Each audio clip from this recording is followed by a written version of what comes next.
Fletcher. Now sit back and prepare to be entertained.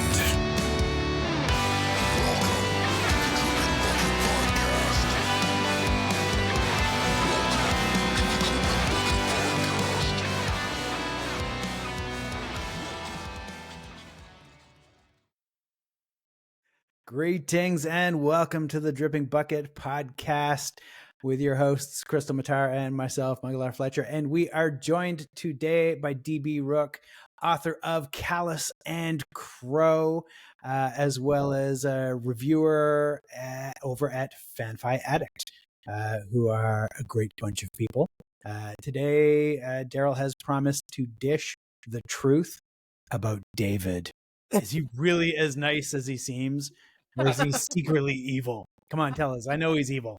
And no one can be that nice. He's pretty evil, yeah. It's pretty physical, the torment that he dishes out on a daily basis. It's true, yeah.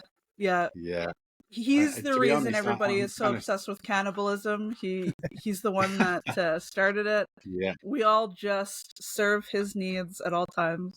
This is such a lie. I'm actually, I don't know if I'm in his bad books, but my review output has been quite shameful recently, so I'm next for the chop block, definitely. Yeah, there's going to be lashings in your future for sure. Yeah. Yeah, Boss David's coming down on you. Boss man. So how long have you been part of FanFiAddict then, I guess? I mean, I still feel like the new kid, but I guess it's been 7 or 8 months, maybe. Yeah, like I say, not a great output. I do a great many things, and reviewing is one of those things. So I'd like to get more out, but I'm also trying to write like we all are, trying to actually not be distracted. And then, so not only are you a member of FanFiAddict, but you also came out with Callus Crow. I really suck at these pop quizzes. It was pretty recently, wasn't it? I don't know how time works. I mean, the book's been out a while, but the tragic thing is I had no idea how to release a book until I released the book. Yes, okay. So, yeah. So I in my mind, how could I approach a community of authors and say, I am an author without a book? So I didn't do anything. Yeah. I literally went, here's my book, da-da. And then everyone kind of went, who the hell are you? Yeah. So I spent like a couple of years trying to just be part of things, trying to get involved, trying to shout about my book, trying to learn which people to ignore on Instagram about how many reviews they would give me. Probably all of them. Most of them, yeah. So I feel a little bit more learned now, and I'm halfway through the next book, and I'm hoping to do it. Oh, that's good. Properly. Yeah. So what are you working on? Is this a sequel to Callus Crow or something new? Mm-hmm. It's the same world. It's the same story, but it's kind of I've labeled it a throughquel. So it's kind of a prequel. It goes through the main story of Callus Crow and out the other side. Oh, interesting. So it expands on it on both ends, basically. Exactly. Yeah. Oh, that's interesting. Are you expecting it to be quite a bit larger, or are you one of those weird short book people? It's. I think it's going to be about 130,000 words. A little boost on the first book, but I've got another three. 4-book series, maybe 3, depending on how much I ramble on the journey. That's why we're in fantasy. Only in fantasy are we allowed to say 130,000 words. It's a bit longer. It's not too bad. Yeah. The genre would laugh you out. Yeah. So is this the second novel you've written, or do you have like a pile of trunk novels that sort of got you here before you actually released one? Yeah, this is the second novel. I've written a few shorts that I've kind of put out there because I kind of wanted to make sure. I'm a very slow writer, and I just wanted to make sure I put something out every now and then just to sort of dip my toe in a little bit. So there's a few shorts out there that are a bit more classic grimdark fantasy stuff. Mainly, I mainly wrote them to exercise a few muscles between these novels because these books are quite formulaic. They're kind of bit of first person, bit of third person, lots of journal entries and newsletters, newspaper articles. So there's a real almost confining formula to these books. So when I wrote Callus Crow, I needed to just go and stretch a different muscle for a little bit. So that's what I keep doing. Just keep doing that, throwing out little shorts and stretching those muscles. Yeah. How are you finding writing the second book compared to the first? Is it you finding this one easier, or is it more a case of like, oh shit, now I have to follow that up? A bit of both. A lot easier in terms of I now know what I will be hoping I wrote after because I've already been through the process. Yeah. But equally, I'm kind of trucking on through this story that I think is brilliant. I think it's better than the first book. And then suddenly I kind of think, oh, people are liking the first book. So does that mean that my evolution of the second book is going to be awful? Who knows? I'm enjoying the process. I think there's a lot of mercy in the ignorance that we have in that first book, where we don't know what to expect, and there's no emotional attachment to an audience. That audience is more it's theoretical during that first book, and so you almost don't know what to be afraid of yet, and so you can just try things. And then, boy, that second book that changes some things about. Oh no, people think this is good. That's scary. Yeah. I never thought I would be so afraid of positive reinforcement from the first book that you want to go back and change because you're like, actually, I don't like that plot point so much. I actually work better if this would have happened. It's like, anyone mind if I go back and rewrite that? Oh, that was really hard. 10 years old. Yeah. Scary. So learning from book one was I wrote a book. I knew nothing. I just wrote a book. And then there were certain points that I presume will be the bits that people hate or that throw up, this is weak, this is no good. And I've learned that all those things are my weaknesses. I've not been criticised for one of those aspects yet. I've obviously had some criticism about other things, but none of the things that I thought would be really scary to put into the world. So that's good. That's interesting. So you were harder on yourself than your audience has been. I think that's probably normal, though, because it's like, I don't know, we get in our own way. We're our own worst enemies in a lot of ways in this business. Except Fletcher, he knows he's great and he just does stuff. I'm so jealous of him. No, the goal is to not worry about it eventually. I'm getting closer to just like write book, finish book, edit book.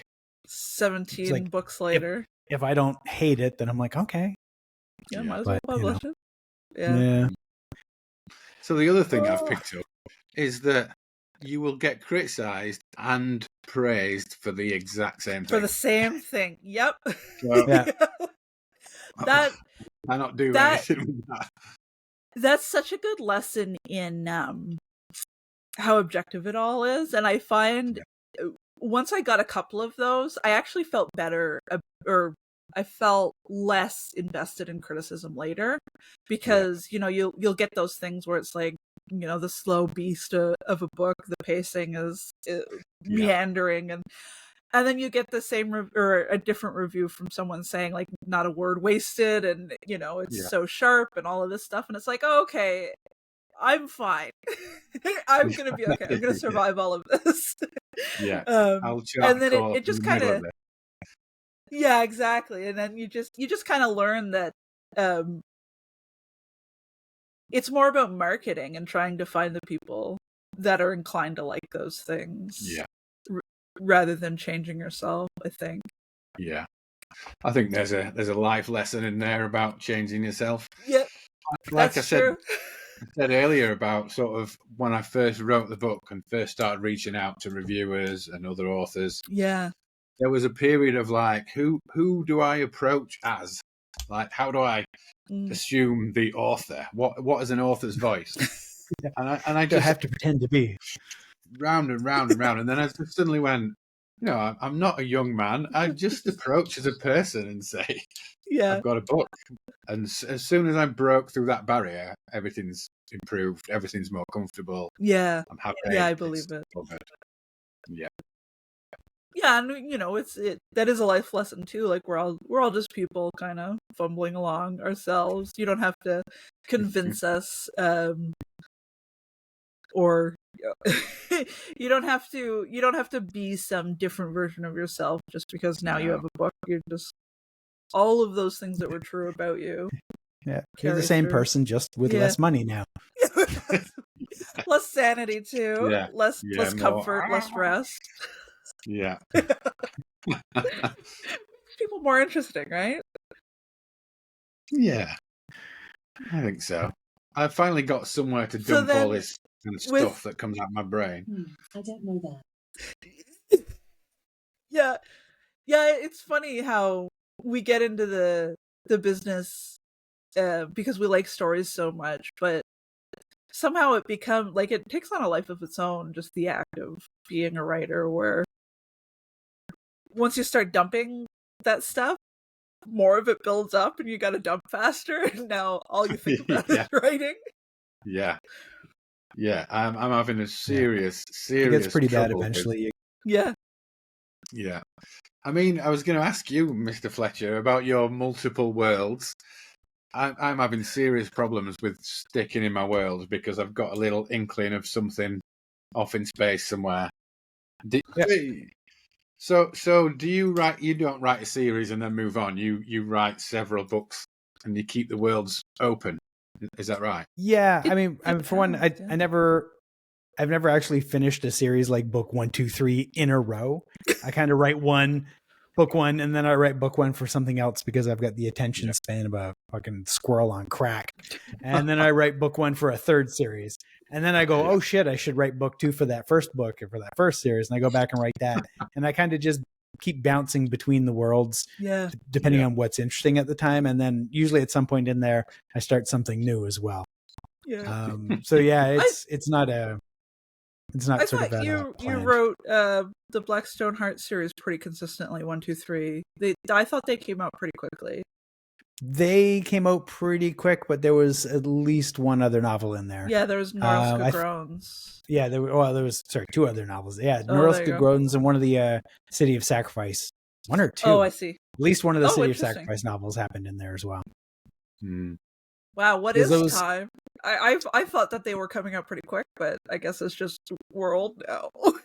Yeah, well, I mean, that was, part of it was because book 1 of both series went off to the agent I had at the time, and he shopped them for a year. So that gave me a year to write like the next books for both. So it seemed very quick, which is always, that keeps happening. Yeah. And actually not nearly as fast as people think. Because I go a year without publishing anything because my agent's shopping shit. And then by the time I get it back and I'm like, all right, I'll self-publish it. I've written 2 other books. And then so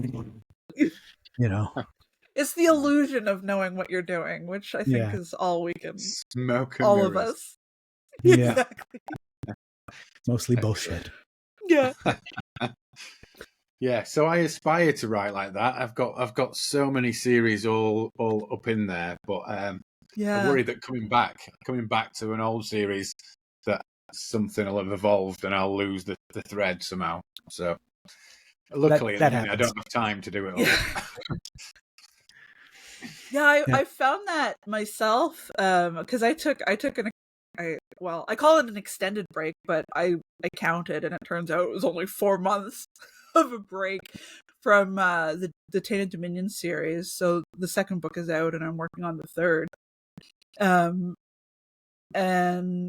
in the midst of working on the third, I got so sick of it that I had to walk away or I was gonna burn my career to the ground. And then after 4 months, I'm like, I can go back. And I'm just reading through, the process that I have done so far.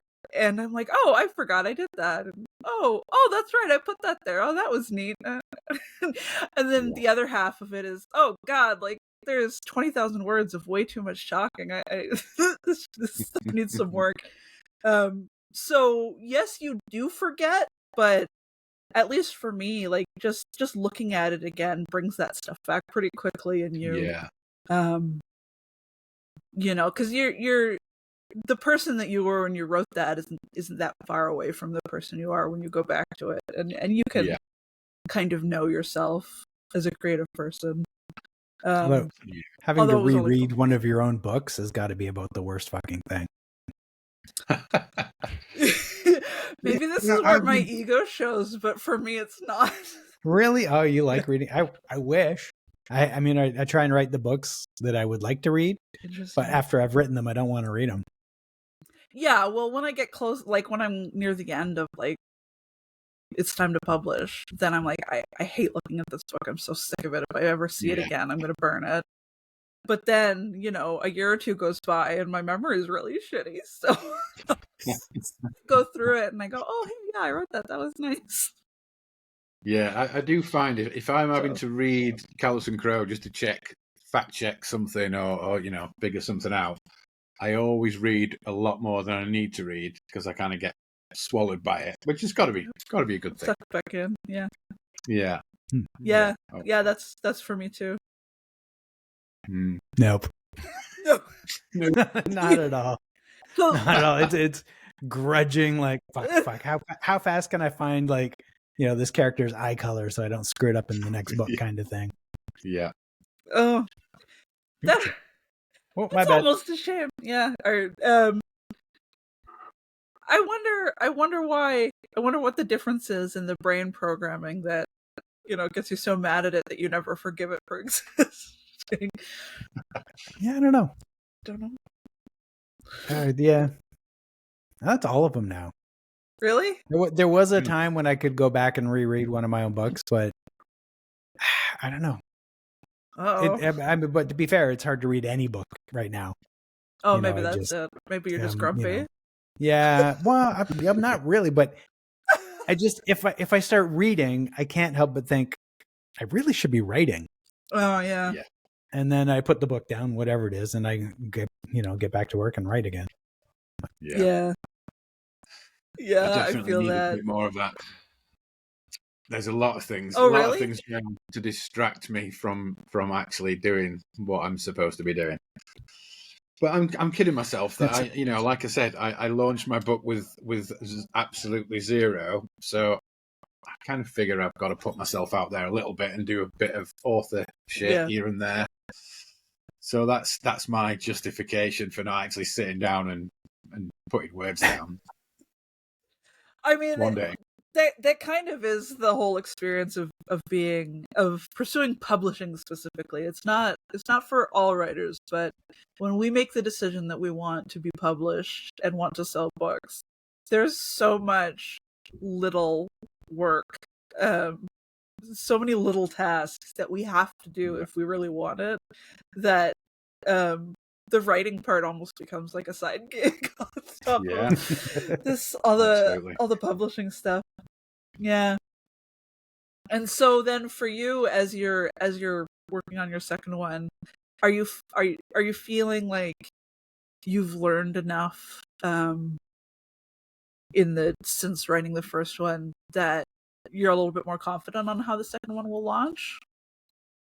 Yeah, 100%. Yeah, I'm ready. I'm just chomping at the bit to launch it, but I've got to finish writing it, which is terrible. It is coming. It's coming, and I'm so excited to say, Callus Crow.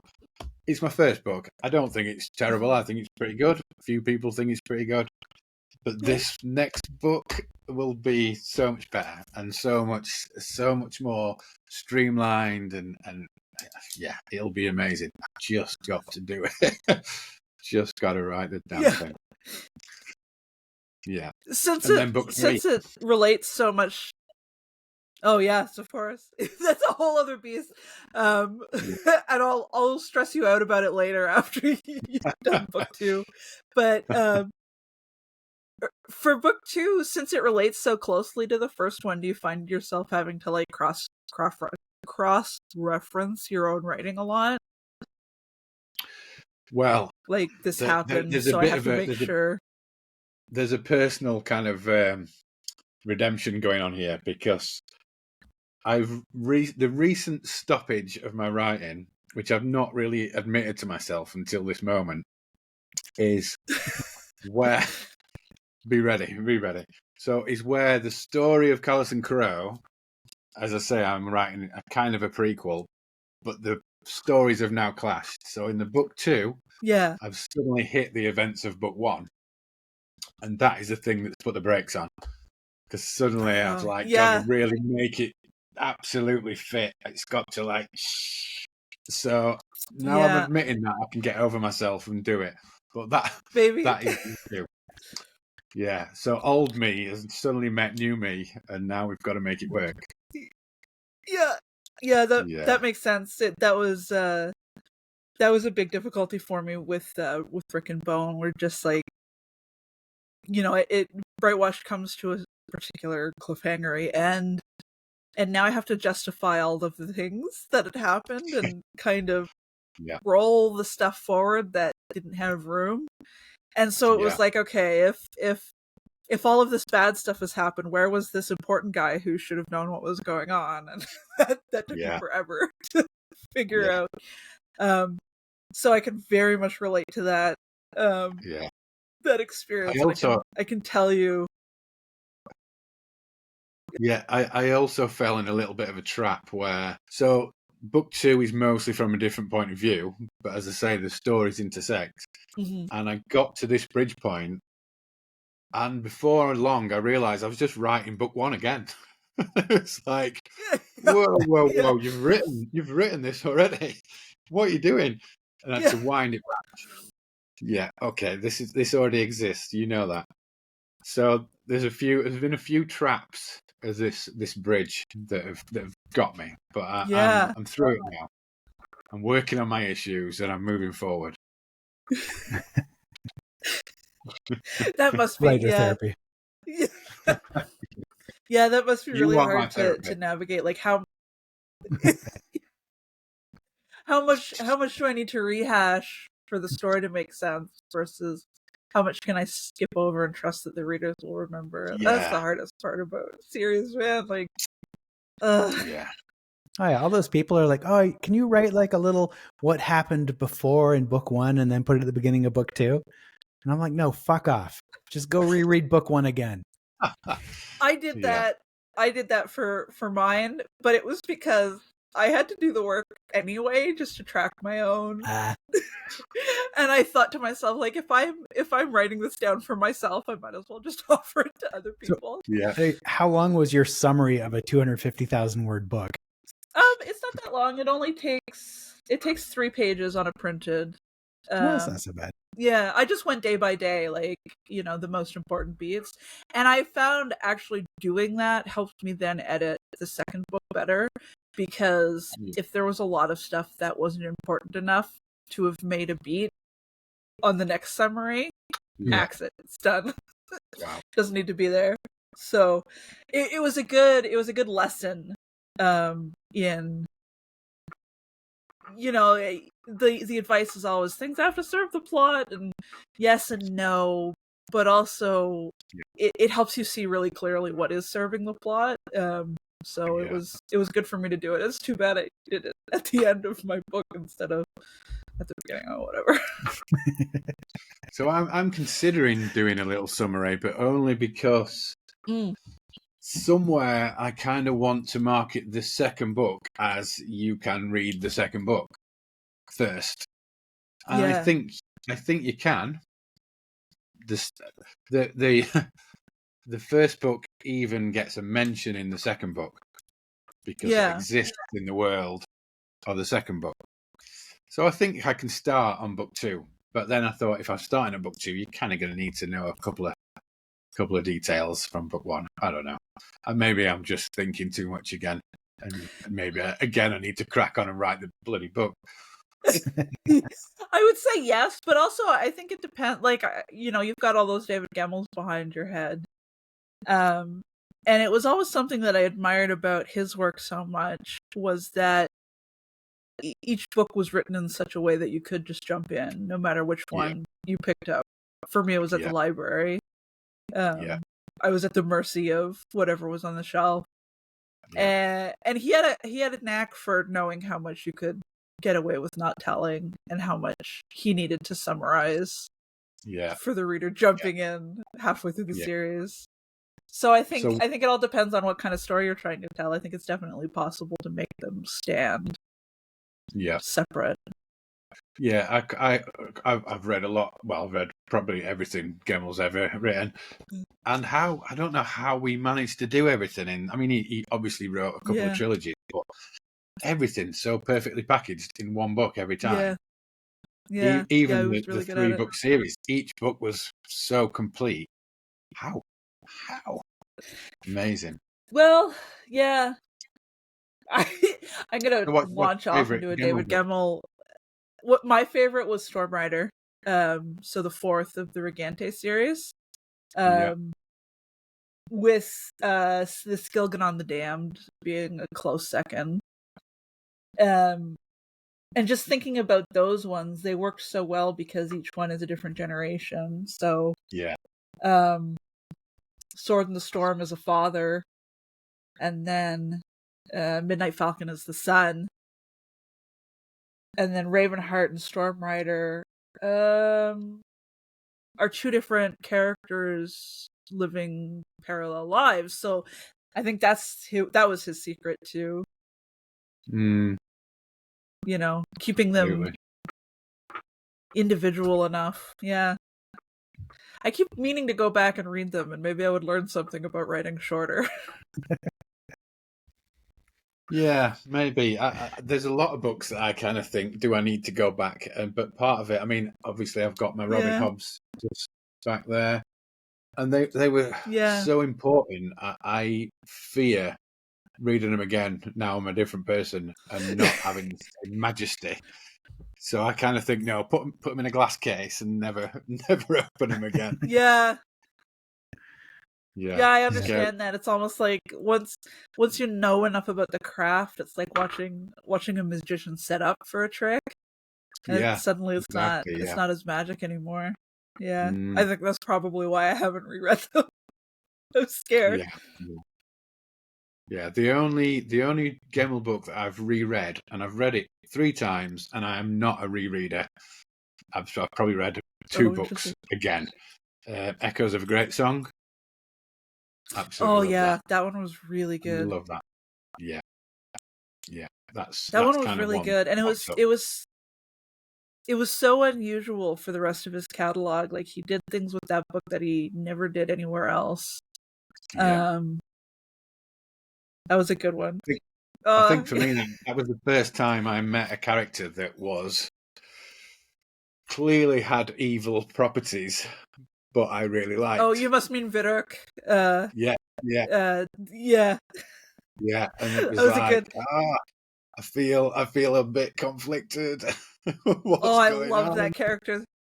Yeah, amazing. That character is probably like, do you like Grimdark? Yes or no. If you like him, then you're home. If not, you need to go back to the heroic stuff. Yeah, amazing character, and going back to his garden and loving his garden and treating his particular slaves with total love, and then going off and being an absolute sociopath. Well. Beautiful. Yeah, he was good at those. He was so good at those. He I feel like a lot of Grimdark writers will recall him as an influence, and he started a trend that a lot of us picked up and made worse. Agitated. But he's not quite Grimdark, but he laid that first flagstone for the path for us, I think. Definitely. We're hitting about half an hour. This is probably a lovely time to wrap up this episode. Thank you, Daryl, for joining us today. Yeah, thank you very much for coming on. And I think we will be back next week. Yeah, we'll keep you around, and we'll at some point. Yeah. So thanks so much for coming by, and we'll be back very shortly. Take care.